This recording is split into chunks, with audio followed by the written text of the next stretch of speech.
On s'intéresse maintenant au recyclage et au tri des déchets en Moselle-Est avec le dernier conseil syndical du SIDEM auquel Guillaume Dumonteil a assisté.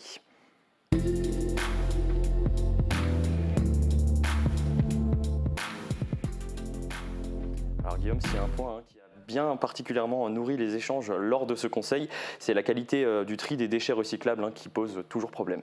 En effet, Tristan, il y a de quoi dire. Aujourd'hui, 30% des déchets recyclables envoyés au site de traitement des ordures valorisables n'ont rien à y faire. Ils résultent d'erreurs de tri commises par les habitants de manière involontaire ou non. Ce bilan n'est pas bon, mais il progresse favorablement, comme va l'indiquer le président du SIDEM dans cet extrait.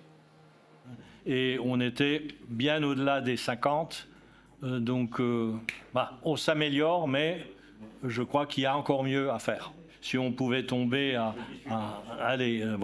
entre 15 et 20%, ça me semblerait correct. Là, on peut vivre avec. Alors malheureusement, ces 15 à 20%, nous n'y sommes pas encore. Il y a encore une grosse marge de progression et de la pédagogie à faire auprès des habitants pour que le tri soit mieux effectué. Et le problème, Guillaume, c'est que ces refus de tri entraînent ensuite des dépenses supplémentaires à payer par le syndicat des déchets ménagers de Moselle-Est. Et oui, effectivement, ces 4568 tonnes de refus de tri ont occasionné une somme de 477 424 € supplémentaires à payer par le SIDEM en 2024. Ce n'est pas rien, le président du SIDEM l'a rappelé aux élus présents lors du comité syndical. Des refus de tri qui nous coûtent cher et qui nous amène donc à pousser encore plus loin la pédagogie en matière de tri. Et c'est là qu'on s'aperçoit que souvent les usagers ne font pas le lien entre la qualité du tri et les résultats financiers de notre établissement qui se répercutent à terme sur les collectivités qui sont membres. Alors le SIDEM prend à son compte une partie des refus de tri en raison du multiflux qui génère des erreurs de tri optique, une défaillance qui se traduit par la présence de sacs verts et bleus dans le gisement de sacs orange envoyés à Citraval. Cette part est connue et identifiée, réglée par le SIDEM lui-même, mais elle ne constitue qu'une petite minorité des refus de tri des déchets valorisables.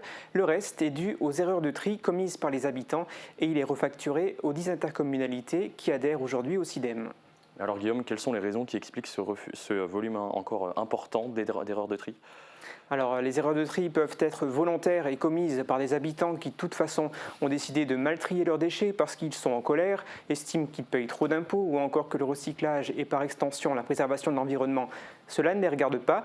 D'autres font des erreurs de tri parce qu'ils ne savent pas comment trier leurs déchets recyclables et avouons-le, la gestion des déchets est parfois compliquée. Sur le territoire du SIDEM, il y a aujourd'hui 3 manières différentes de collecter des déchets recyclables de type emballage. Par exemple, chez nous, à Mosaïque Cristal, on a des employés qui vivent à Bitche, d'autres à Sarreguemines, et sur le territoire de la CCPB, on ne trie pas les déchets recyclables de la même manière qu'à la Casque. À Bitche, on est sur de la collecte en porte-à-porte et à Sarreguemines, sur de la collecte en point d'apport volontaire. Mais alors, quelle est la bonne méthode, Guillaume ? Quel est le système de collecte des déchets recyclables le plus performant ? Alors c'est une bonne question, Tristan, mais impossible pour moi d'y répondre. Le Beachelaner Jean-Claude Hubert a fait part de son étonnement. Il ne comprend pas pourquoi l'Interco de Bitche s'est vu facturer par le SIDEM une facture de refus de tri presque similaire à l'Interco de Sarreguemines, près de 90 000 € pour l'année 2024, alors que la CCPB compte 2 fois moins d'habitants que la Casque. À Bitche, on est très mauvais élèves. On a la même somme que la Casque, qui est 10 fois plus grande que nous. C'est quelque chose qui m'interpelle beaucoup. Il semblerait que les usagers, certains usagers, se débarrassent de leurs ordures ménagères dans le premier bac qui sera vidé.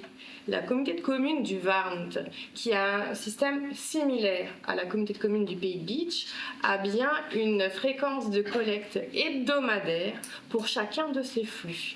Et elle a bien des ratios de collecte qui sont élevés comme les vôtres, mais de meilleure qualité. Donc, on en déduit que c'est la fréquence de collecte qui est donc le vecteur d'augmentation des refus de tri et non pas le mode de collecte.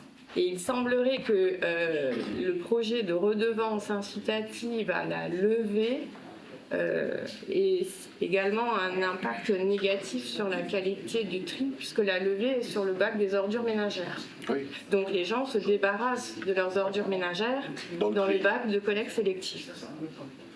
C'est une hypothèse qui reste à vérifier, mais lors des caractérisations, on constate effectivement la présence d'ordures ménagères. Alors pour complexifier encore un peu la chose, à côté des systèmes de collecte en porte-à-porte et en apport volontaire, il y a aussi un système de collecte en sac jaune transparent de ces mêmes déchets qui existent dans 3 des 10 intercos adhérentes au SIDEM.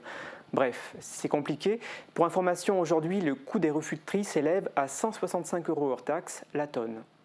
Est-ce qu'il y a autre chose que tu voulais porter à notre connaissance ? Alors aujourd'hui non, ça suffira, mais dans les prochains mois, l'actualité risque d'être chaude au niveau du SIDEM. 2 demandes de sortie du syndicat sont en cours et une nouvelle organisation pour la collecte et le traitement des biodéchets est en réflexion. Les sacs verts pourraient être amenés à disparaître. Affaire à suivre. Comme tu l'as dit, affaires à suivre. Donc merci beaucoup Guillaume pour toutes ces explications.